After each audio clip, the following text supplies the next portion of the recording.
My name is Samantha. Just the other day, my boyfriend Michael proposed to me. Standing in front of a beautifully lit fountain, I was deeply moved when Michael got down on one knee and offered me an engagement ring. Please, marry me. I promise to make you happy. I tearfully accepted the ring and said yes to Michael, who assured me happiness. Indeed, Michael said, I promise to make you happy. but that's all words. A shocking event unfolded just a week before our wedding. Up until then, everything had been peaceful. Family meetings had gone smoothly. Both our parents got along well, which was a big relief for me. However, Amelia, Michael's sister-in-law, always greeted me with a tight smile. That had me concerned. Michael and I planned to get our marriage certificate issued after the wedding. We wanted to do it on our anniversary, but we were set to start living together a week before the wedding. My in-laws are farmers and own extensive land in the countryside. We were going to build our new home just a few minutes away from where my in-laws and brother and sister-in-law live on the property. Though I felt a bit guilty about having a new home built, my mother-in-law said kindly, "As long as you help with the farming, it's all good." I studied agriculture in college. I have always had an interest in farming and was looking forward to joining the family business. Even before we got married, I would frequently help out, and the in-laws always welcomed me. Initially, I was worried about starting our married life on the in-laws' property, but I felt that we could live harmoniously with them. But one day, while I was helping with the farming as usual, Amelia approached me discreetly and whispered, "Be careful of your father-in-law." Caught off guard, all I could say was, "Huh?" Amelia looked like she wanted to say more, but our conversation was cut short as my father-in-law called out to us from a distance, leaving me puzzled about why she said that. With just a week left until the wedding, everything was set and all that remained was to walk down the aisle. I packed my things and moved into our new home to start living with Michael. We rented a truck, loaded it with our belongings, and headed to our new place, with my dad helping us move. I had come to help with the farming, but today was the first day we were going to our newly built home. Dad and I couldn't help but tilt our heads in confusion as we stood in front of it. It seemed like someone was already living in the home that was supposed to be for Michael and me. The door was unlocked, so we gently opened it to find shoes lined up in the entryway. Confused by the obvious signs that someone was living there, Dad and I decided to go greet my in-laws before starting the moving process. When we rang the doorbell, a troubled-looking Michael came out. We told him it looked like someone was living in our new home, to which Michael replied, something was definitely off. And as we puzzled over it, father-in-law appeared saying, Sorry about that. Without prior notice, we have decided Michael and Samantha will live here. Could you move your stuff in? We moved David and Amelia to the new house. David and Amelia are my brother-in-law and sister-in-law. Suddenly I remembered what Amelia had warned me about, to watch out for father-in-law. I couldn't help but blurt out, "This is a problem." I was planning on starting our new life in that house. I wasn't informed that I would be living with father-in-law and mother-in-law. Why didn't Michael tell me? Seeing Michael hesitate only fueled my growing irritation. From his behavior, it was clear Michael knew we would be living together all along. Keeping that a secret until moving day was absolutely unacceptable. Father-in-law, seemingly displeased by my reaction, said, If you're married, it shouldn't matter if you live together or apart. Although I had intended to help with the farm and didn't object to living on the same property as my in-laws, living together was another matter entirely. Living together or apart are completely different matters, I countered. Dad backed me up. It feels like you're taking our daughter for granted by informing us after the fact on such an important matter. We would like a proper explanation. Confronted by Dad's firm stance, father-in-law reluctantly answered, Well, you understand, don't you? It's better to have a young wife at home. Amelia has passed 30, entering middle age. Just having a young girl like Samantha around invigorates me. That's why we chose to live with Samantha and send the older wife to the new house. Dad and I were at a loss for words. Father-in-law's comments suggested he viewed his son's wife merely as a woman. The audacity of father-in-law who talked as if he was saying something entirely reasonable was frightening. Michael, was it because I'm young that we're living in this house? I looked to Michael for some relief, but he stayed silent. Whether he was uncomfortable or what, he bit his lip and didn't say a word. That's when Amelia showed up. Samantha, hi there. Amelia, her face smudged with dirt as if she had been doing some farming, looked at me intently. You might want to leave today.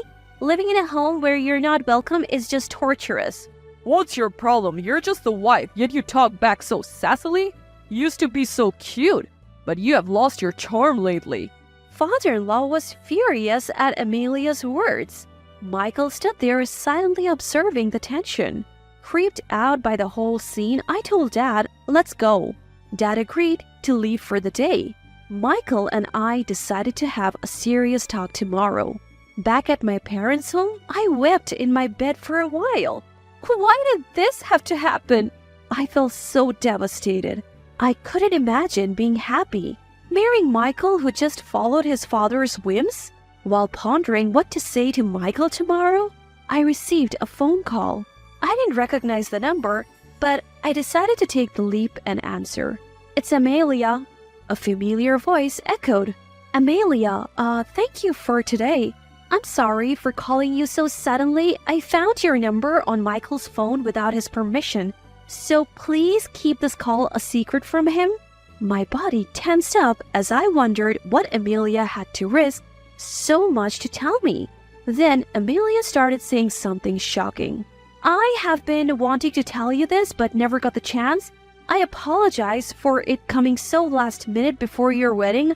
I highly discourage you from marrying Michael. The information Amelia shared was jarring. She said that she and her husband had been living with the in-laws, but were kicked out as soon as they learned I was moving in. According to father-in-law, it's because he wants to live with a younger woman. Father-in-law has a thing for younger women and he has cheated on mother-in-law, causing her emotional pain for years. Apparently, father-in-law has even intentionally walked into the changing room after Amelia took a bath saying, "Oops, my bad," with a lecherous grin. He had broken the lock himself and claimed it was an accident, but Amelia knew better.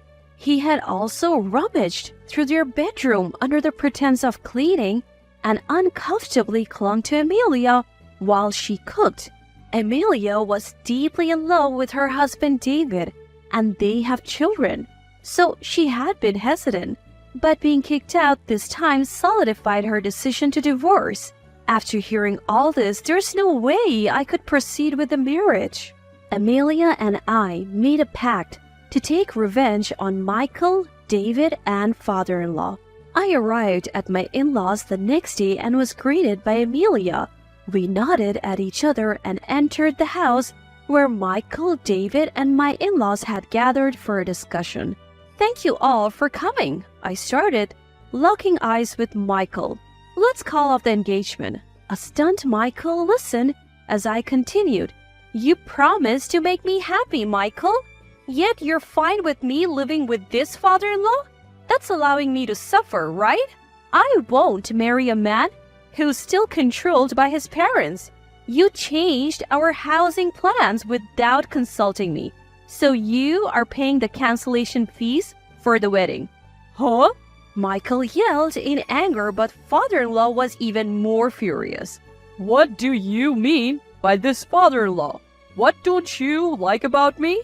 Don't Michael and David know? Both averted their eyes amidst the awkward silence. Amelia calmly recounted what father-in-law had done to her.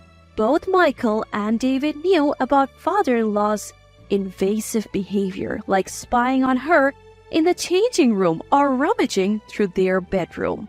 All this done without mother-in-law's knowledge.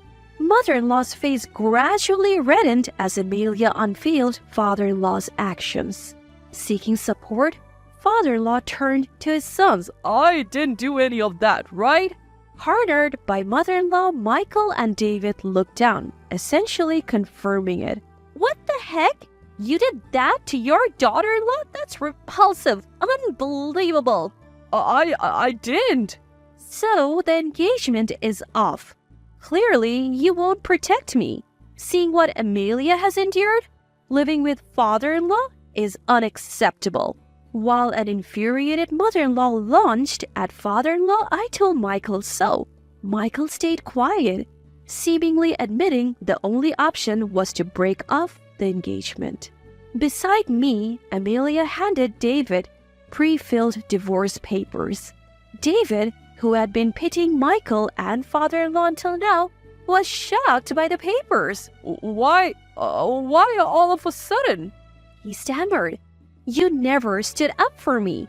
If I kept thinking about what father-in-law might do to our daughter, I couldn't continue living with you. Please, let's get divorced, Amelia said.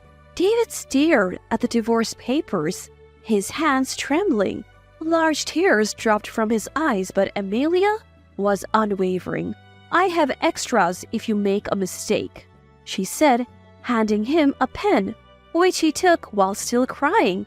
Caught between his brother's tears and their parents' major blow-up, Michael must have been struggling too.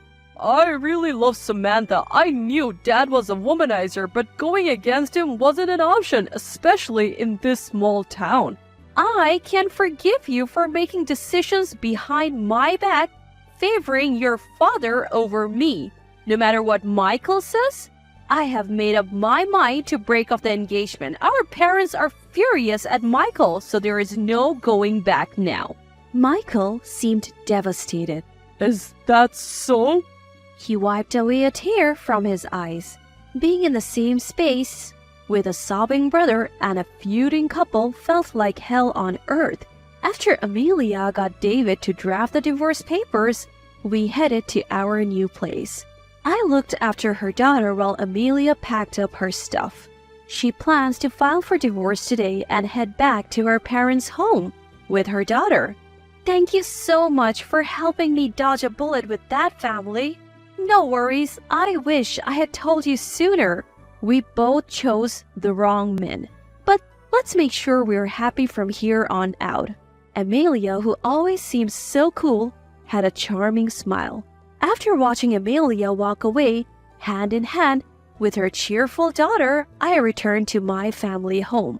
Later, I made sure Michael paid for the wedding cancellation fees. He seemed fully aware of his wrongdoings and paid without any resistance, which I appreciated.